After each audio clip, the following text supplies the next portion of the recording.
Today's project is going to be taking succulent cuttings and making a new container. So I think I'm gonna plant, because I never know exactly what I'm gonna do until I do it, and then we'll talk about it afterwards. All right, here we go.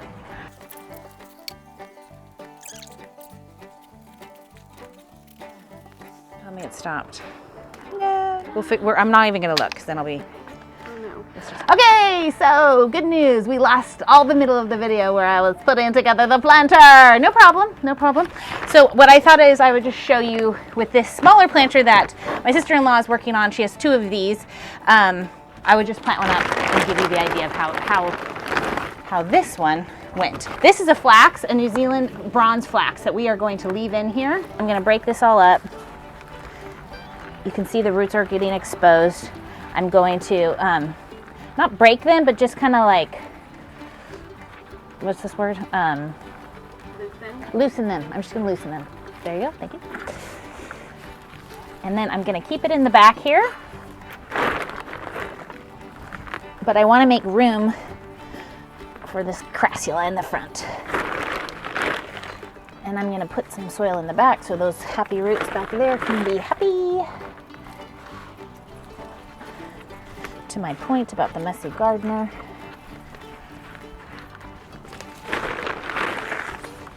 Okay. So I like to mound, and then I'm going to lay this, actually, I'm going to lay this crassula on its side. Like this, kind of.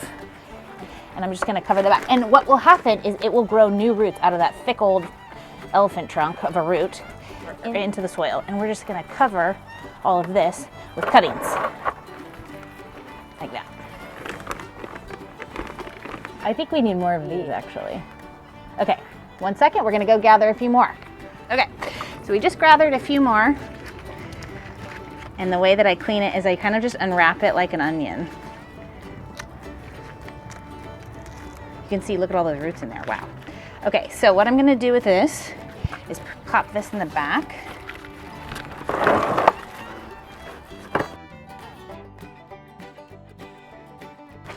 This is going to go up against a couch or a wall, and so that's why I'm going to just make everything out the front here. That's what we need to think about.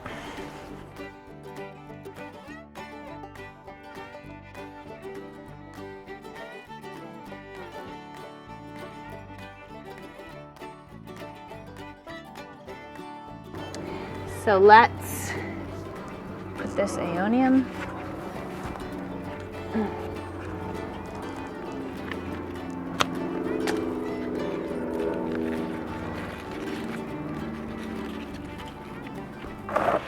It's kind of like that. And in the front, I'm just going to put a bunch of little cuties, cutie patooties. And I'm just going to cut them short, because remember, what will happen is that, see how the roots are growing on this one? Can you see that? The roots are growing down off the side because this was actually laying in the dirt like this. So that's what's going to happen to anything that we kind of put on its side. The roots just adjust and they grow out the bottom of the stem, whatever the bottom is. Incredible.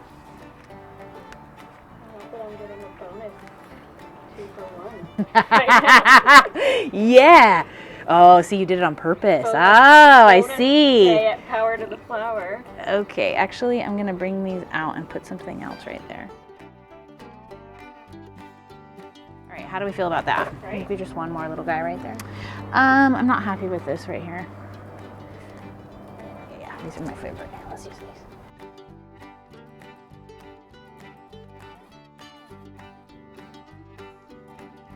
What I like to do is take my paintbrush and I just go through, and if there's like any dirt in there, or I think I saw a spider web, yep, just kind of clean that out.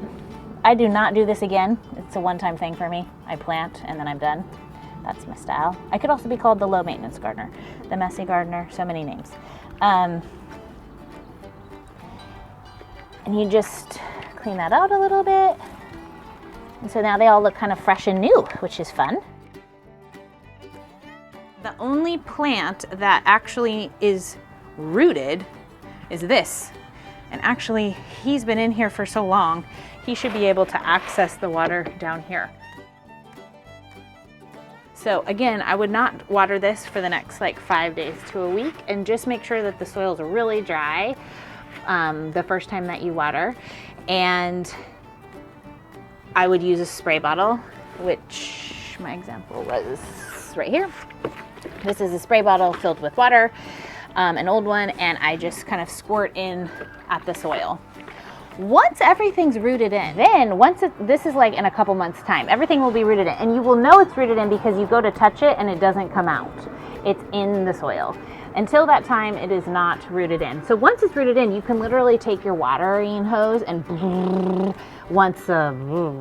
it depends on the weather, but like in hot summer heat, I'm thinking once every couple weeks, like really not very often. And you don't have to be like as careful about the watering. It's just in these early days while these plants are kind of getting settled into their new positions. It's kind of a little floppy. Personally, I like it a little tidier. And so what I'm going to use is this plant green string and just cut a little bit and tie it up. I do this with a lot of my grasses actually, just to give them the kind of fountain shape. Probably should have done this before, but I forgot. But that's okay. Just be careful not to prick yourself on your new succulents. So what I'm gonna, and as the succulents grow, they will kind of hide the string. But because it's green, it's not that noticeable. And then you can kind of, loosen it or tighten it or make it higher or lower or whatever. So it's just like a little bit more in its spot. So there we go. We are going to go set these up in their location and take a little picture.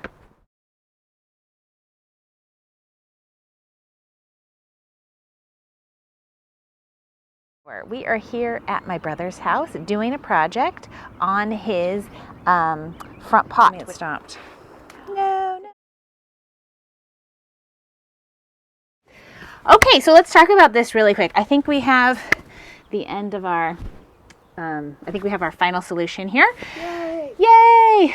So, as I said before, we purchased the ruby necklace plant here and here. This was one plant, and we cut it in half and used it on the corners. We also purchased this. This is called donkey tail, and it was also in this size of a container, and we split it in half. We only used half. And then we took the half and we split it into thirds. And we purchased this sunburst aeonium. And that's all the things that we purchased. Everything else came out of my sister-in-law's garden. And what do we have here? We have quite a variety of things. We have aloe. We have agave. We have sedum. We have echeveria. We have some more agave. We have crassula. This one's leaning a little bit. It might need a pencil. Oh no, it's supposed to. That's fine. We have blue chopsticks. We have a few versions of aeonium. Some more agave, some more aloe, some more ruby slippers, some more blue chopsticks, and crassula. So that is a simple container because it came completely, well, let's say it came 85% of it came from her own garden, which is just awesome. So let's talk about watering really quick. What you need to do for watering. So we've taken a lot of cuttings. Most of these are cuttings except for the aeonium, which I watered before we came. And a few of these aloes and agaves had roots on, plus the ones that we purchased had roots on. So what you probably want to do is don't water for like the next, I would say 5 days, and then come have a look, because also the soil came a little bit moist. So when it's really dried out, like dry, then you want to give it some water. If between now and the point where the soil's quite dry, and in like 5-ish days to a week, you can put some water on these particular plants that you know have roots. And the way that I do that, okay, so you use a water bottle squirter like this. This is an empty one with water in. And all you would do is you would come down to the roots and you would squirt, squirt, squirt, squirt, squirt, squirt, squirt, squirt, squirt, squirt, squirt, squirt, squirt, squirt, squirt. So now we've watered these. but the rest not. Because why are we not watering them? The reason why is because we want, where we made the cuttings, for example, where we cut, it's, you know, tender, it's green, it's alive, and it needs to callus over. And once it calluses over, then the plant will make new roots off of the main stem, and then it can handle the water. So we're letting it callus over the next 5 days to a week.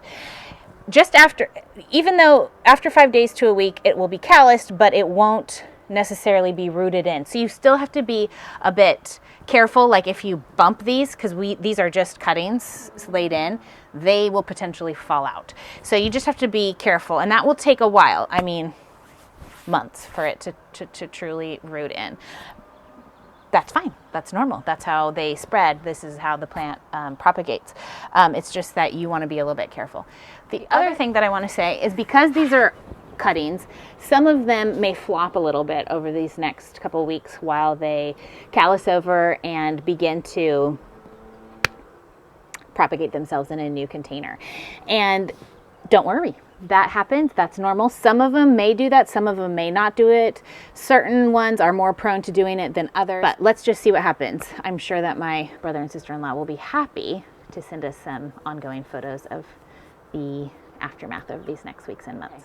All right, so I think that wraps us up for our day of fun with succulents. We actually did this whole project in less than 2 hours, which is amazing, because we have to go pick up my son from school in just a few minutes. So thanks so much for joining me today, and I really look forward to creating something new with you in the next one. Bye.